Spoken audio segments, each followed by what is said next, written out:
Saluto a tutti. Mi face piacere di aver inteso su conto prima perché su conto Gusti è stato scritto, se non mi sbaglio mica, da Prede Gregale, che era Prede Filippi e che era Prede in noi nostri paesi. E dunque, avanti di principiare, mi è piaciuto di pensare a lui. Come mi piace di pensare a Prede Negroni che ci ha avviato e che ci ha astravato in tutto ciò che noi abbiamo fatto.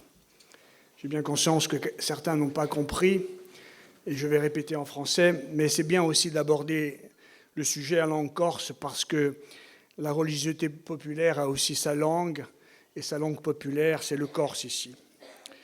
J'ai voulu évoquer le père Philippe et le père Negroni, qui sont des prêtres qui aujourd'hui ont disparu et qui nous ont beaucoup aidés dans le travail que nous avons accompli depuis 30 ans dans notre région. Alors le cardinal, un matin, m'appelle et me dit « Jean-Charles », j'étais d'abord surpris, « J'ai tout qui s'y passe ». Et mi dit « Il faut que vous m'expliquiez pourquoi vous êtes engagé en confrérie, quel est le sens de l'engagement confraternel ». Alors moi je ne savais pas qu'il m'avait demandé d'intervenir dans un colloque. C'est pour ça que je lui ai dit « Éminence, peut-être on peut attendre que je finisse mon café ». Et non, il me dit « Mais c'est important parce que vous devez absolument intervenir dans un colloque ». Je dis « Très bien, alors je vais essayer de faire ce que je peux. Je ne suis pas un grand orateur, je suis un simple confrère un paysano, mais je vais essayer de répondre. Je voudrais signaler aussi que je n'ai pas répondu seul et que la réponse est difficile. J'ai eu la joie d'avoir avec moi et mes amis, mais aussi mes consoeurs et mes confrères qui ont réfléchi. Ce travail, c'est un travail de réflexion collectif, et ce n'est pas que le travail de Jean-Charles Adami, c'est bien de le préciser déjà. La question est donc pourquoi entrer en confrérie? Alors moi j'ai intitulé, et nous avons intitulé l'intervention « Repenser l'humanité ». Alors tout le monde a été surpris, mais un poémique aïkué, ça c'est repenser l'humanité. Mais quelle ambition! C'est complètement fou. J'ai dit oui, mais ce n'est pas moi qui le dis. En fait, je crois que c'est déjà écrit quelque part. Et donc j'ai commencé simplement par revisiter les archives confraternelles. Nous avons chez nous plusieurs générations d'archives confraternelles. Les dernières, ce sont celles de 1992. Et ce sont des archives, ce sont les plus simples, en fait, parce qu'elles sont moins exigeantes, parce qu'elles s'inspirent de ce que peut être une association de fidèles. Et nous avons pris des statuts types, comme on prend des statuts types à la préfecture pour les associations de la 1901. Et nous avons pris des statuts types à l'évêché pour des associations de fidèles. Mais en réalité, nous avons aussi des statuts en 1905, les voici. Nous en avons en 1830, en 1696, etc., etc. Donc c'est une très longue histoire. Et en fait, dans ces chapitres, il y a déjà la réponse, on pourrait la lire ensemble, capitolo primo, scopo della confraternita, but de la confrérie. Questa pia associazione ha per mira di promuovere la gloria di Dio e la sanctificazione dei fratelli. Ah, la sanctification des frères. C'est un drôle de projet. Hein? Évidemment, c'est une tension, on doit tendre vers ça. Et alors, le titre « Repenser l'humanité » prend tout son sens, parce que si vous êtes dans l'effort de votre propre sanctification, c'est que vous bouleversez votre fort intérieur, vous vous bouleversez vous-même, par là même vous bouleversez tout votre environnement humain, et dans une certaine mesure, vous allez vers une façon de repenser l'humanité et de faire société. Voilà en sorte ce que le travail confraternel apporte, et voilà la réponse que j'aurais pu donner à Monseigneur l'évêque et son éminence le cardinal Bustillo. Mais nous nous sommes dit que c'était peut-être pas suffisant et qu'il fallait aussi répondre à une autre question qui n'était pas posée. C'était le pourquoi, d'accord, mais le comment. surtout. Comment être confrère? Et là, c'est très difficile. Alors, il y a 1000 réponses que l'on peut apporter. Moi, je ne peux pas, à moi seul, représenter toutes les confréries ici. Je connais l'investissement important, profond des confréries, là où elles se trouvent. Moi, je suis particulièrement admiratif et je suis heureux de ce que je peux voir partout en Corse et que j'ai vu aussi ailleurs, en Sardaigne, mais aussi en Sicile. Et il y a véritablement une joie profonde qui anime tout ce travail-là, parce qu'on ne peut pas être, je crois, bon chrétien sans être animé par cette joie profonde. Et donc, la piété populaire s'exprime dans la multitude et la diversité des confréries dans le monde. Et quand bien même nous réduirions notre analyse aux confréries corses, cette réalité protéiforme ne peut être traitée par la pensée seule d'un seul homme, évidemment. Ainsi donc, il s'agit aujourd'hui d'aborder le monde confraternel par un témoignage. Ce témoignage, c'est celui que nous avons pris, nous, dans notre région, il y a 32 ans. Il y a 32 ans que je suis confrère. J'ai 54 ans et j'ai passé 32 ans dans ce qui est un ordre, en quelque sorte, même si c'est un ordre laïque. C'est un ordre soumis à des règles au sein de l'Église et c'est un engagement permanent, quotidien, tous les jours, diurne et nocte. On ne cesse jamais d'être confrère, même si ce n'est pas le sacerdoce, c'est un engagement de tout le temps. Et donc, pour répondre, je tente simplement d'évoquer la façon d'être confrère dans le Santissimo Crucifix di Abbia Vallazer. Alors, je vais débuter par une chose qui peut vous paraître étrange, mais qui m'a marqué, parce que je me suis dit, comment débuter un colloque de ce type? C'est tellement difficile d'aborder cette question-là, et j'avoue très clairement que j'ai été stressé longtemps et que je le suis encore maintenant. Alors, je dis ceci. Il y a une chose qui m'a frappé ces quelques jours, c'est l'annonce qui a été faite de la disparition d'une espèce d'oiseau que l'on trouve en Europe continentale et en Méditerranée, et qui s'est éteinte, cette espèce d'oiseau, à l'échelle mondiale, parce qu'il y a des oiseaux qui ont disparu. Leur présence était localisée, comme le dodo à l'île Maurice, par exemple. Mais il y a des oiseaux qui ont une réalité territoriale beaucoup plus ample. Ce sont des oiseaux migrants. Et cet oiseau migrant, le courlis à bec fin, est un oiseau de rivage migrateur qui se reproduisait en Sibérie occidentale et migrait vers la Méditerranée en hiver, pour être la première espèce d'oiseau à disparaître à l'échelle mondiale, en Europe occidentale, en Afrique du Nord et en Asie occidentale. Les chercheurs attribuent cette extinction principalement aux activités humaines, notamment la destruction de l'habitat en Méditerranée, les zones humides qui disparaissent, et la chasse. Alors on me dit, monsieur Adam, vous vous êtes trompé de colloque, ce n'est pas un colloque ornithologique. Donc quel lien véritable entre la religiosité populaire et le courlis à bec fin? Eh bien, comme il y a des franciscains dans la salle, ça tombe très très bien. Quelle mesure pourrait-il y avoir donc entre ce constat ornithologique et la tenue d'un colloque consacré aux manifestations de la foi populaire? On pourrait a priori être interloqué, vous l'avez été peut-être, au mieux surpris, sauf à se rappeler combien nous devons à saint François d'Assise. Saint François d'Assise, qui parlait aux oiseaux, ça m'émeut, et à imaginer qu'il y avait peut-être dans son auditoire si particulier eh bien, un courlis à bec fin, aujourd'hui définitivement disparu. Si saint François devait revenir, il ne pourrait plus parler au courlis à bec fin, puisqu'il a disparu. En réalité, depuis 40 ans, c'est en fait 25% de cet auditoire franciscain, parce qu'il s'agit d'un auditoire franciscain, que l'Europe a perdu. L'Europe a perdu un quart de ses oiseaux. Quand on est franciscain, ça doit interpeller, je pense, peut-être. Alors, les contes populaires qui mettent en scène saint François sont nombreux, puisqu'on est dans la culture populaire. Il en existe un dans mon village, où ces fameux oiseaux de Saint-François interviennent dans la résolution des conflits et le rétablissement de la justice.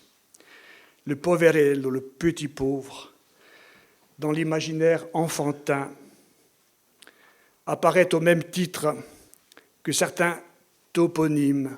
On parlait de hiérophanie tout à l'heure, des toponymes et la hiérophanie. Tout est sacré chez les paysans, en fait.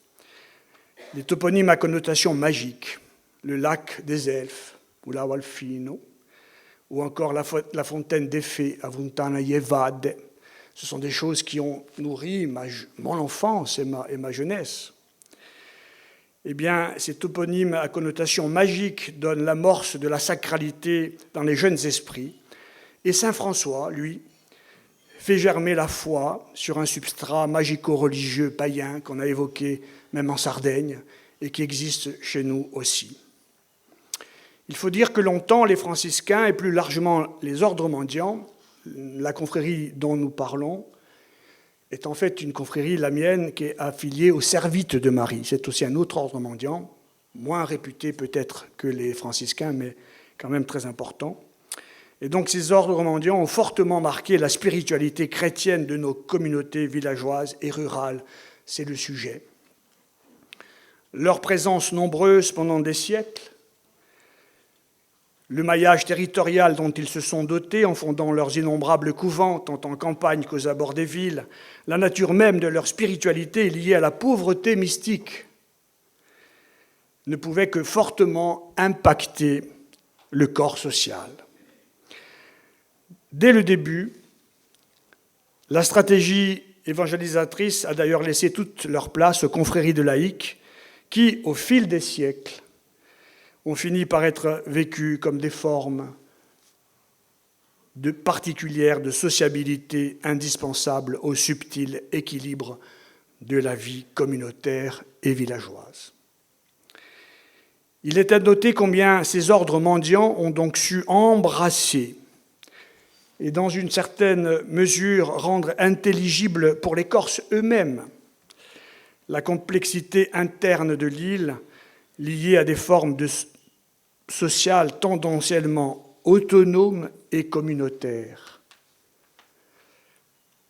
Il s'agit en fait, voilà la carte des pièves, chaque piève correspond à une identité particulière, et nous sommes là. Nous sommes là.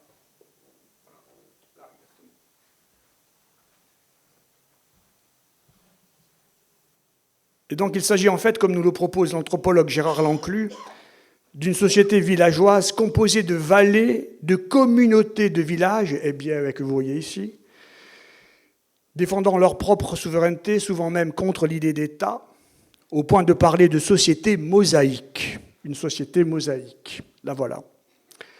Dans ce qui apparaît aux modernes que nous sommes, puisque désormais nous sommes des modernes, comme un terrible brouhaha sociétal hérité de l'archaïsme anthropologique, l'entreprise obstinée de nos pauvres moines a fini par proposer aux Corses au moins un élément d'unité générale qui est la foi populaire dans le Christ.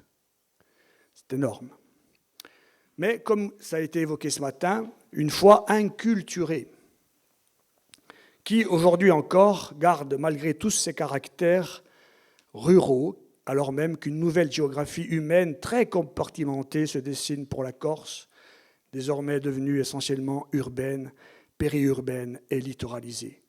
On ne peut pas parler de la foi populaire sans évoquer les changements sociologiques, sociétaux de la Corse. La Corse fut rurale, éminemment rurale. Elle ne l'est plus tout à fait. Aujourd'hui, les populations sont concentrées essentiellement dans les villes, l'urbanité, la périurbanité, et surtout très littoralisées, dans une dispersion de l'habitat, ce qui repose quand même la question du lien social et de la façon de faire société. C'est très important. Ainsi donc, comme le précise Jean-Pierre Le Goff, nous vivons en effet la fin du village. C'est la fin du village. Et la déstructuration anthropologique, c'est encore pire, que caractérise l'exode des populations depuis les vallées vers les plaines, où elles se dispersent par l'effet du développement effréné de l'habitat pavillonnaire. Plus encore, L'absence de projet commun joue un rôle déterminant dans la dislocation de la communauté.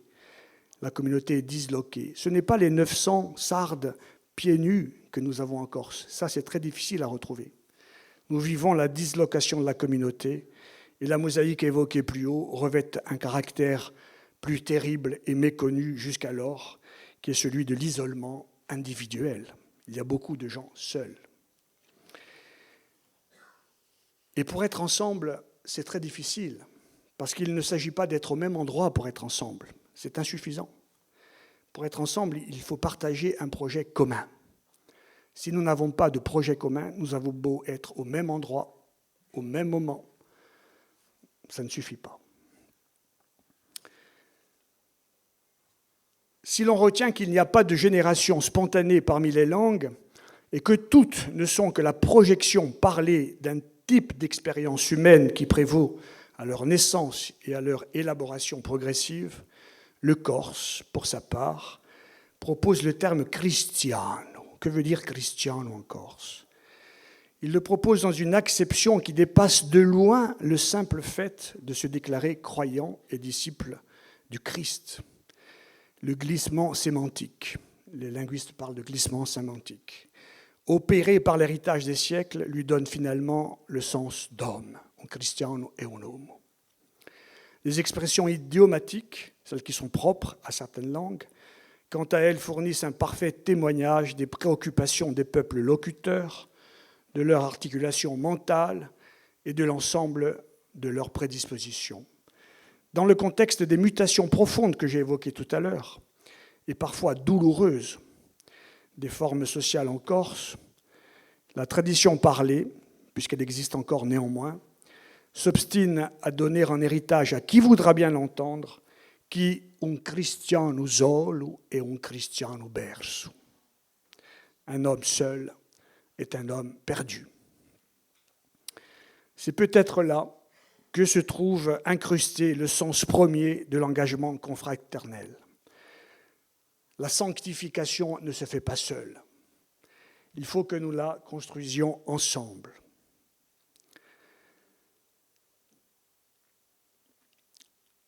L'engagement confraternel, c'est d'abord celui de rassembler, d'esquisser des fraternités au-delà de nos différences et les faire s'épanouir là où le temps présent contraint aux séparations, à la solitude et invite aux égoïsmes.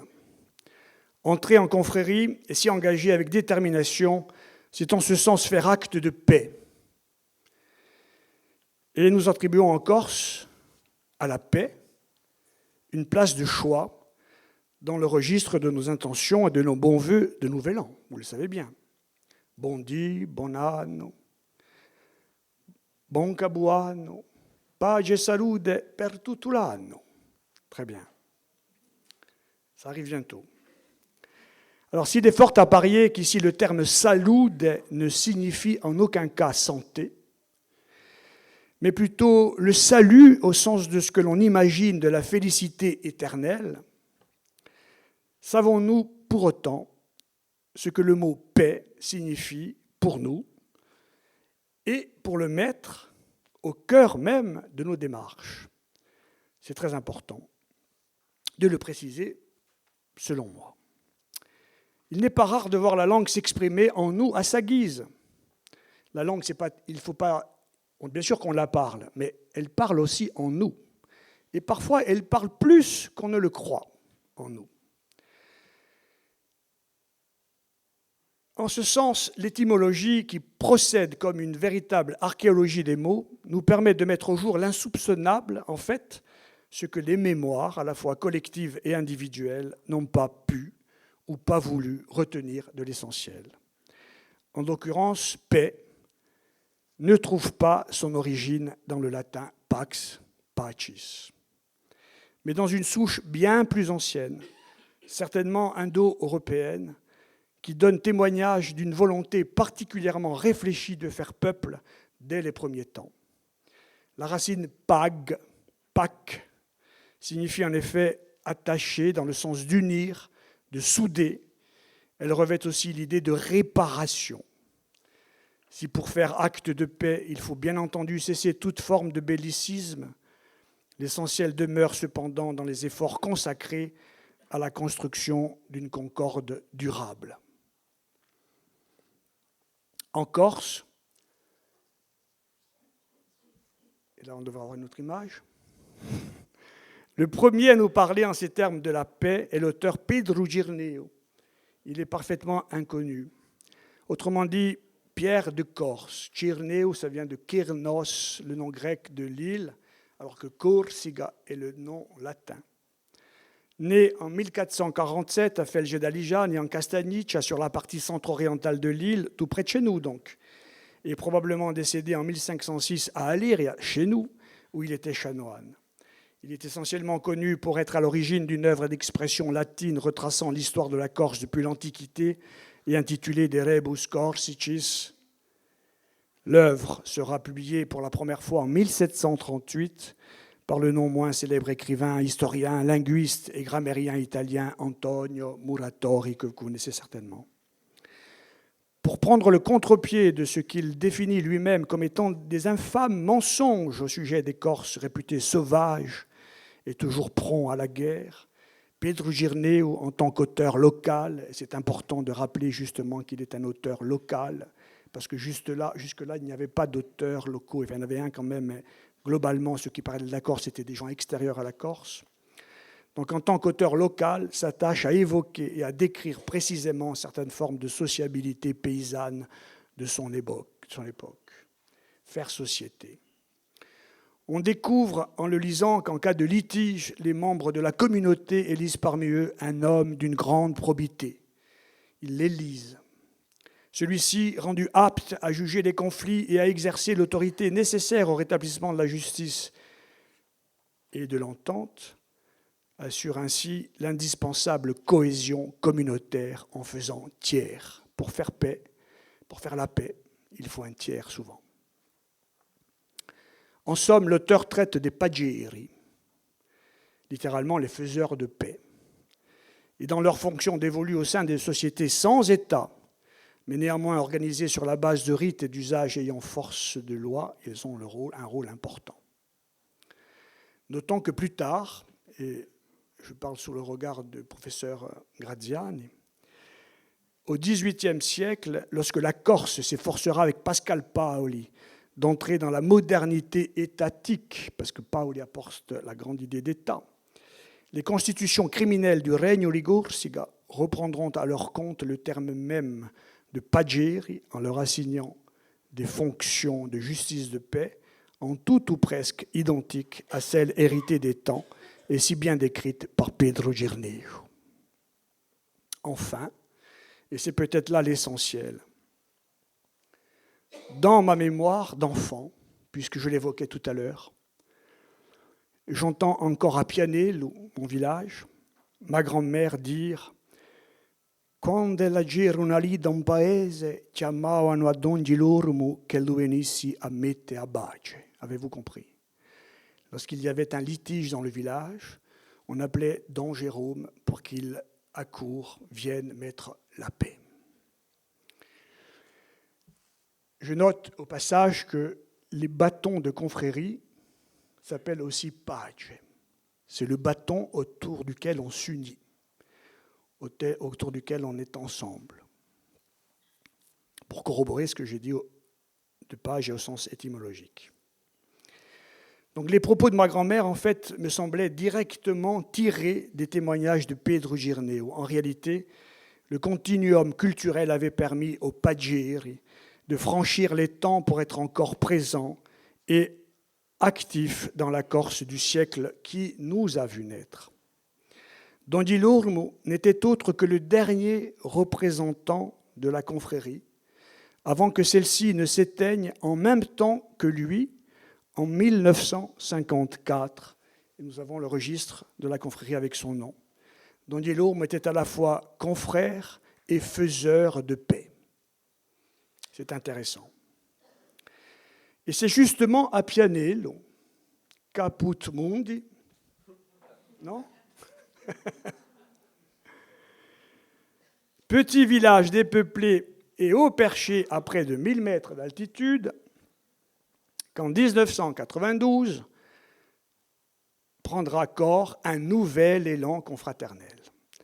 C'est de ce territoire oublié, marginalisé, parce que le pape parle des périphéries. Nous sommes dans une périphérie. Nous sommes même marginalisés. C'est pire encore.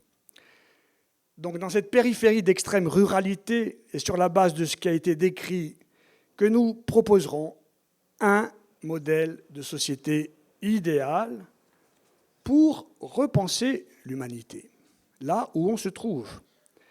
Ainsi renaissait à Gonfraderna Deus Santissimo Crucifisso, confrérie du Très Saint Crucifix, une structure piévane de la pierre et de la serre, regroupant 10 villages de la vallée de la Bravone. La structure se présente comme une communauté d'hérédité, parce que tout n'avait pas complètement disparu. Nous sommes quand même dans un héritage, dont le projet spirituel et matériel sera d'abord de contribuer à une restauration de la vie sociale. Lorsque les villages ne font plus que 25 habitants, moi j'écoutais avec attention tout à l'heure l'évocation d'une procession avec 900 personnes. 900 personnes, on ne les a pas dans les 10 villages qui constituent notre piève. Il y a 25 habitants chez nous, dans le village voisin, il y en a 6. Donc pour avoir 900 personnes, il faudra rassembler bien du monde. Donc la structure se présente néanmoins comme une communauté d'hérédité dont le projet spirituel et matériel sera d'abord de contribuer à la restauration de la vie sociale dans des zones de déprise prononcées. Dans le contexte humain déconstruit de l'époque, celle-ci se place comme à la poursuite d'une chimère. Il faut être un peu fou pour imaginer ce genre de choses là où il n'y a plus que 25 personnes. À la poursuite d'une utopie. Dans le langage courant actuel, utopique veut dire impossible. Une utopie, c'est une construction purement imaginaire dont la réalisation est a priori hors de portée. Or, paradoxalement, les auteurs qui ont créé le mot, puis illustré le genre littéraire inventé par saint Thomas More, encore un franciscain du tiers-ordre, en 1516, avaient plutôt pour ambition d'élargir les champs du possible et de l'explorer. Élargir les champs du possible et les explorer. Ainsi fut notre ambition. Est-ce que ça va? C'est bon. Ainsi donc, le rétablissement des pratiques sociales, des espaces et des temps de la vie religieuse et communautaire, selon une vision patrimoniale, important, matérielle et immatérielle, parce que le patrimoine n'est pas que matériel, mais aussi l'attention portée aux choses de ce monde, aux petites choses de ce monde, qui ont un lien aux personnes et à leur vie quotidienne. Nous ferons entrer dans ce que Monseigneur Brunin, ancien évêque d'Ajaccio pour la Corse, définira comme une forme de civilité chrétienne. Ce militantisme spirituel et social est aussi un travail d'ordre historique, linguistique, anthropologique, musicologique, dont la première phase opérationnelle consistera à restaurer toutes nos anciennes pratiques monodiques et polyphoniques du chant sacré de tradition orale. C'est la première chose que nous ferons, parce que nous avons dans notre vallée un répertoire qui nous est propre, sorte de carte d'identité sonore, intrinsèquement liée aux hommes et aux lieux. Ce vaste répertoire cantoral jusqu'alors délaissé permet aujourd'hui de couvrir tous les aspects de la vie liturgique. Et je vous invite à écouter un passage peut-être, non? C'est ça? Bref.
pour information, il s'agit de la messe de la Sainte-Cécile, le 22 novembre. Au village, il y a 25 habitants, il y avait 30 personnes à la messe. C'est bien quand même. Hein? Si on rapporte ça à ce que peuvent représenter des grandes villes, voilà. Voilà.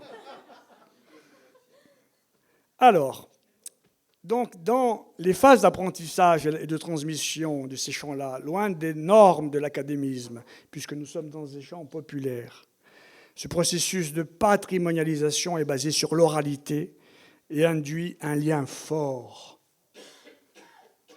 Je crois qu'on voit combien on s'aime. Deux des présents sur cette photo sont décédés. Ils étaient nos maîtres, Vincent et Marco.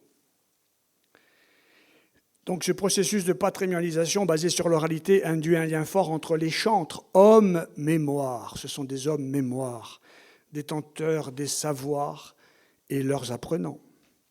Jamais n'a été dispensé de cours de chant. Mais nous avons tous, tels des passeurs, largement contribué à la restauration des ritualités, des pratiques et des expériences connexes à la manifestation de la voix et de la foi. Le rétablissement des fêtes votives, des processions, des offices de la période pascale, de la Semaine sainte, de la fête Dieu, l'accompagnement des défunts, c'est très important, sont autant d'éléments de reconquête sur le temps perdu, à ne pas faire sens commun, au-delà même de la confrérie. Avoir été est une condition pour être, affirmait Fernand Braudel dans son Histoire de la Méditerranée. Toutefois, l'expérience mémorielle doit être menée prudemment pour ne pas verser dans l'idée d'un passé idéalisé, voire idolâtré. Le reproche a d'ailleurs souvent été fait de se satisfaire de la répétition mécanique des gestes hérités des pères, sans jamais tenter de les confronter aux exigences du moment. Mais ce n'est pas comprendre la tradition et sa véritable portée que d'imaginer qu'elle pourrait vivre à contre-temps. Les traditions qui sont à contre-temps ne peuvent pas vivre, elles n'ont plus aucune utilité. Dans notre expérience, la subtilité reposait peut-être sur la notion de mémoire active. Nous avons distingué la mémoire inerte de la mémoire active. La mémoire active, c'est-à-dire le choix de faire vivre des héritages encore dynamiques et innovants. La tradition cantorale et populaire du vieux catholicisme rural n'est ni désuète, ni dépassée, en ce qu'elle permet aujourd'hui même de rassembler ne serait-ce que 30 personnes, les générations, et de faire église là où personne ne s'y attendait plus. La ruralité elle-même, dont en réalité nous parlons depuis le début du propos, a subi depuis la révolution scientifique une condamnation sans pareille. En 1871, Gambetta soutenait que les paysans accusaient un retard intellectuel de plusieurs siècles sur la partie la plus éclairée du pays. C'est quand même pas rien. Alors s'il convient de ne pas faire d'anachronisme en replaçant le propos dans son contexte, il n'en reste pas moins qu'aujourd'hui même, le modèle de vie espéré par le plus grand nombre, ce n'est pas celui du paysan et ce n'est pas celui forcément du retour à Pianello. Manifestement, l'appel de Jean Giono, dans son livre « Lettres aux paysans sur la pauvreté et la paix », écrite en 1938, n'a toujours pas eu d'écho pour un monde meilleur, puisque c'est notre sujet.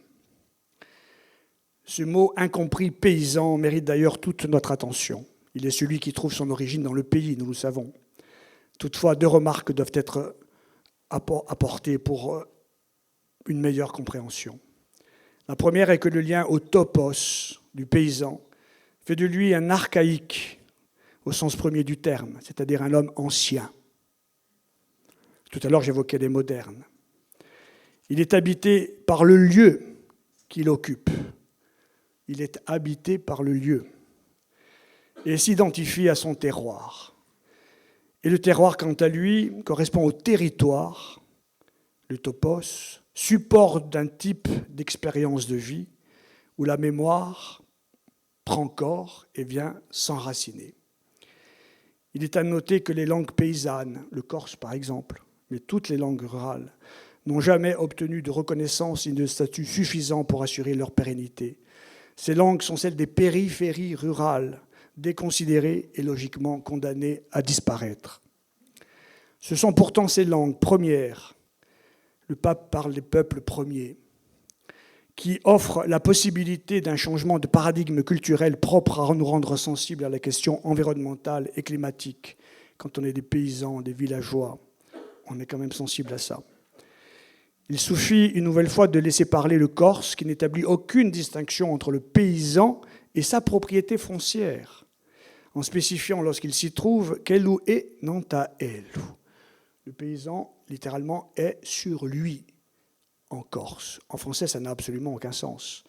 Mais en disant que je me trouve sur moi, je dis en fait qu'il y a une consubstantialité entre moi et le lieu.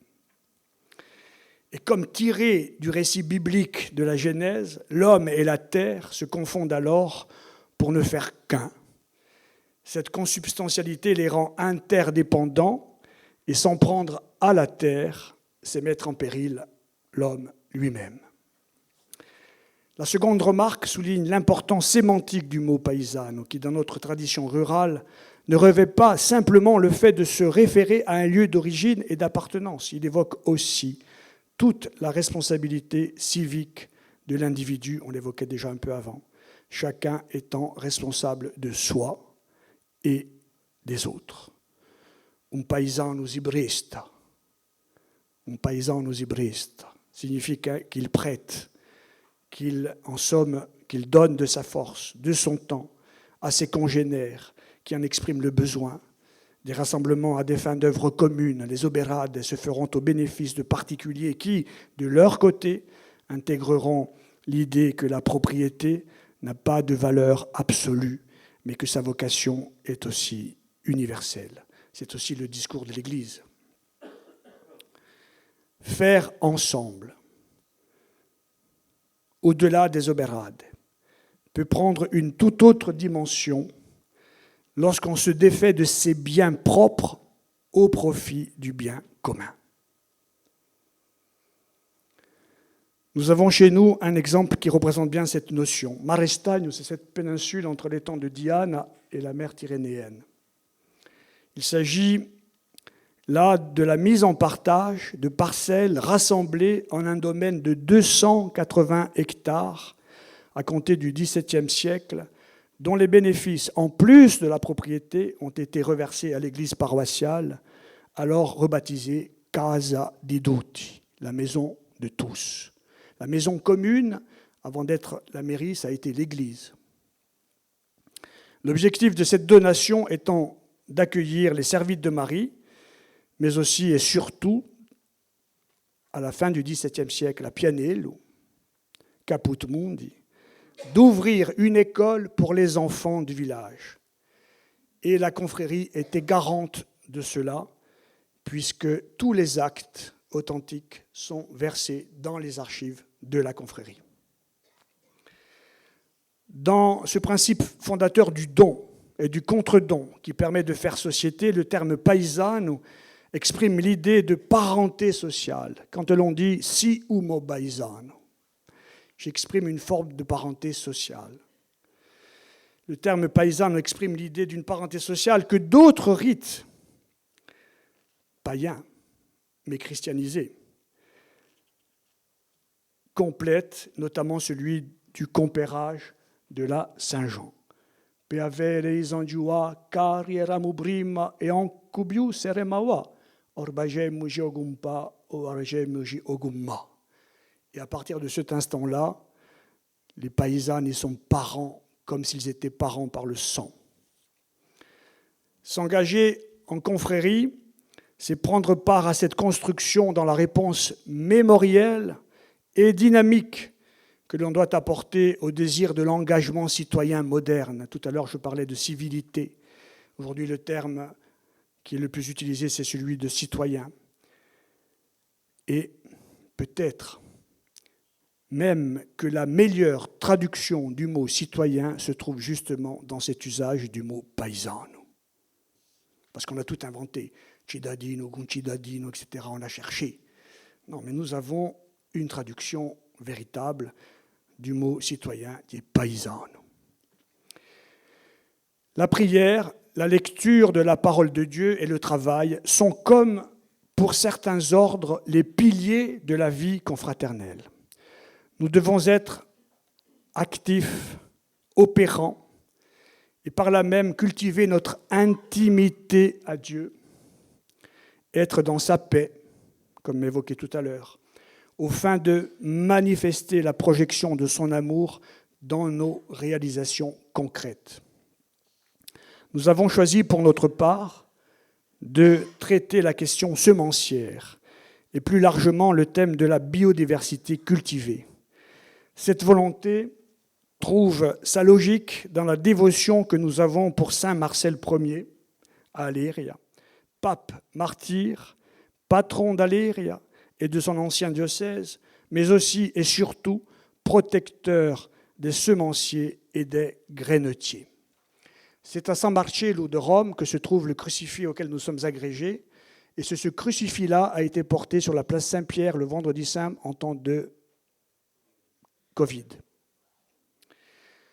Soulever ainsi la question alimentaire dans l'île qui importe 96% de ce qu'elle consomme, c'est s'inscrire à contre-courant des schémas économiques visant à assurer la dépendance plus que l'autonomie. Et depuis nos villages reculés, mais néanmoins portes ouvertes sur le monde, notre histoire débute en 2011 au Cameroun, avec la rencontre des polyphonies corses que vous avez entendues et pygmées.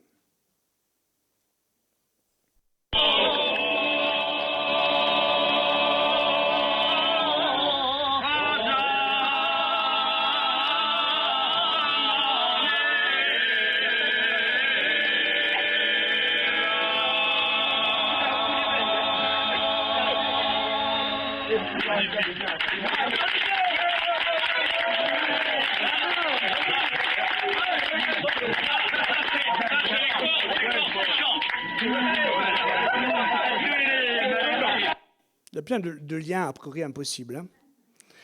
Alors, rien en dehors de ces considérations musicales ne semblait a priori nous rapprocher. L'échange et le partage ont pourtant permis de faire apparaître d'insoupçonnables points communs relevant d'un substrat de culture très ancien. Le paysan est lui-même un homme premier.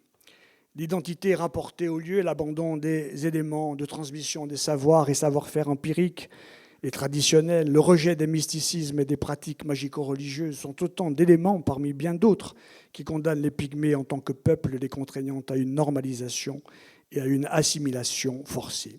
Et dans une certaine mesure, nous avons vécu l'effet miroir, permettant de mettre au jour tout ce qui relève encore chez nous de cet archaïsme anthropologique des peuples premiers, avant que tout cela ne s'évanouisse avec justement la disparition du paysan. Le paysan n'est pas l'agriculteur. Ça n'a rien à voir.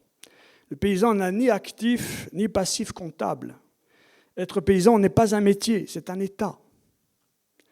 Une disposition d'âme et de cœur liée à des terroirs devenus désormais fragiles, mais qui, peut-être, ont encore beaucoup à dire à notre monde. Et c'est donc au retour du Cameroun que la confrérie met sur pied une activité semencière, comme je l'ai évoqué tout à l'heure. Elle patrimonialise la production d'une variété d'oignons presque disparue, propre à notre vallée. Elle lui permet d'intégrer les filières maraîchères, villageoises et professionnelles, et 1 500 000 plants d'oignons de Moïda ont été commercialisés en 2024. Mais on est passé pour des dingues, je vous assure. Cette culture étonnante pour une confrérie jusqu'alors confinée aux faits religieux ne faisait pas l'unanimité.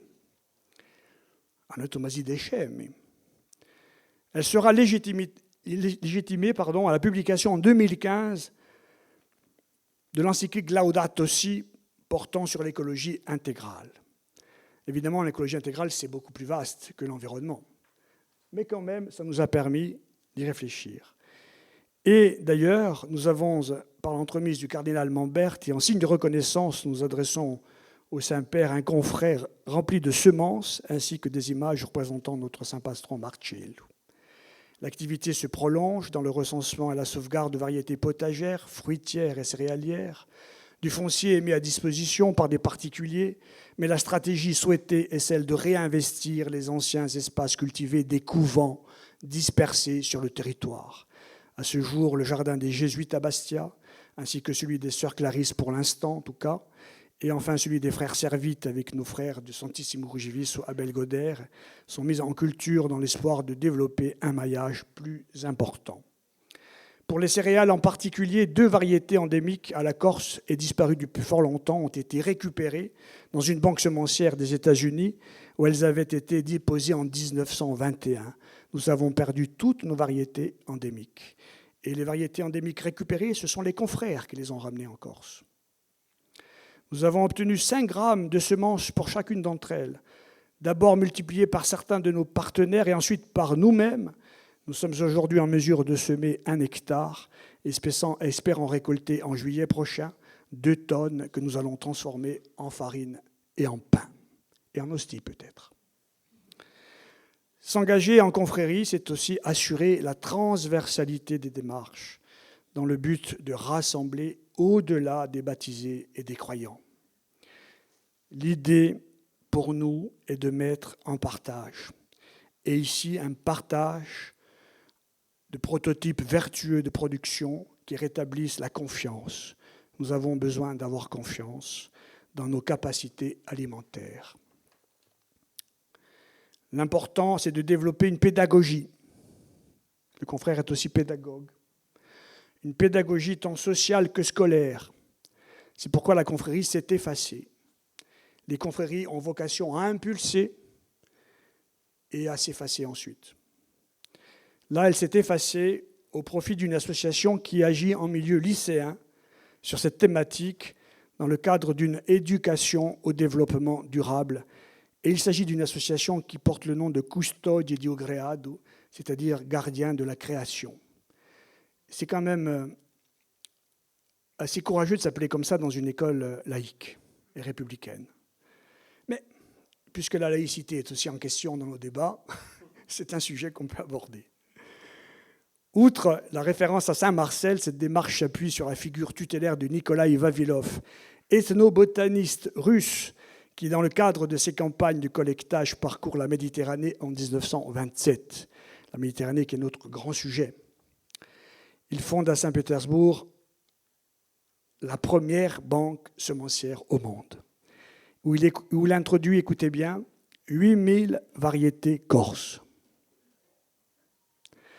Sa double qualité, puisqu'il est ethnologue et botaniste, c'est ça l'intérêt. Sa double qualité scientifique l'amène à souligner que, on le cite, « chaque fois qu'une culture populaire et locale s'effondre, s'accentue d'autant l'érosion de la biodiversité agraire. » Autrement dit, la sécurité alimentaire passe par le respect des cultures locales et paysannes. Et nous voulions le rappeler en tant que confrères et consoeurs. Toujours en 1927, Nikolaï Vavilov explique son incursion et son travail en Corse. Son attrait pour l'île réside dans le fait que celle-ci a été génoise pendant près de 600 ans et que la Sérénissime République a développé des villes comptoirs partout, jusqu'en mer Noire. Anticipant le blocus ottoman du Bosphore au XVIe siècle, les Génois rapatrient en Ligurie, depuis leur dépendance d'Europe de l'Est et d'Asie, quantité de semences qu'ils destineront finalement à la Corse. Nombre de nos variétés endémiques ont donc des origines lointaines. Et par transposition, on pose avec nos élèves la question de l'identité, à concevoir comme un enracinement, mais aussi une ouverture sur le monde. C'est une façon de prendre le contre-pied des communautarismes qui ont même plus en commun avec les idéologies du renfermement qu'avec la notion de communauté en elle-même.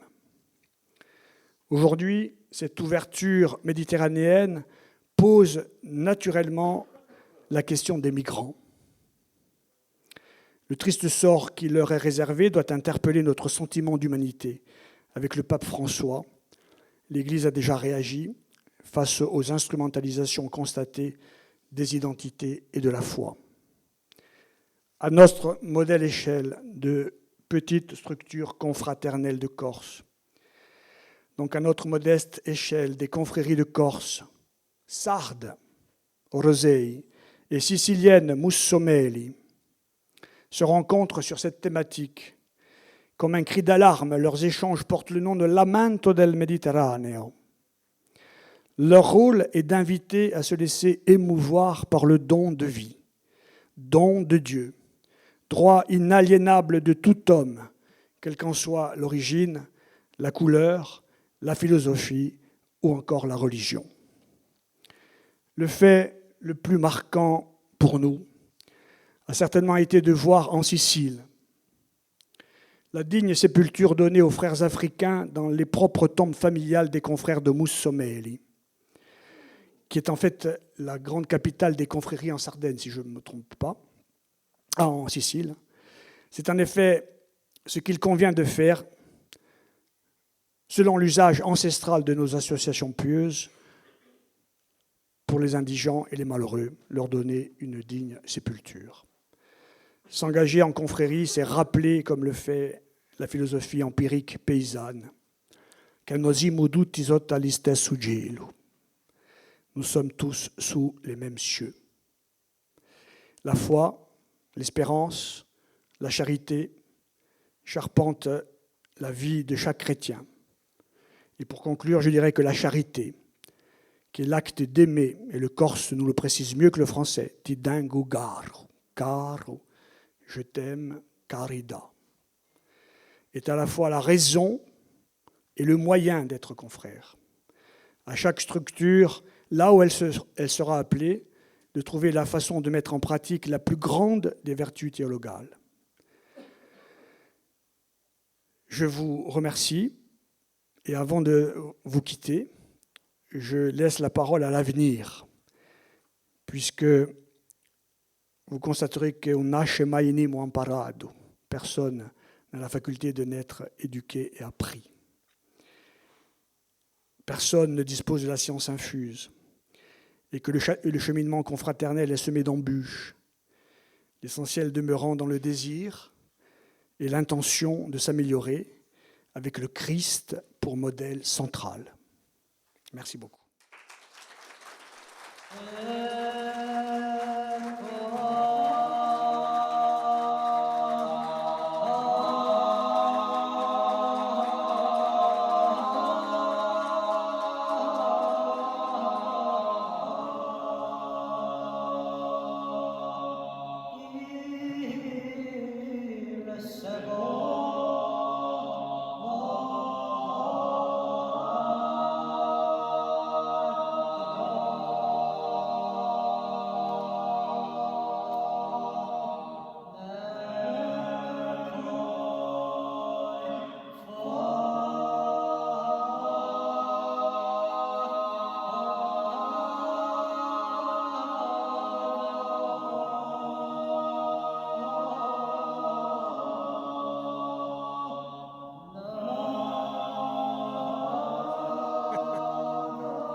Eloe Ausebolcre, les anges au sépulcre, ils ont 16 ans.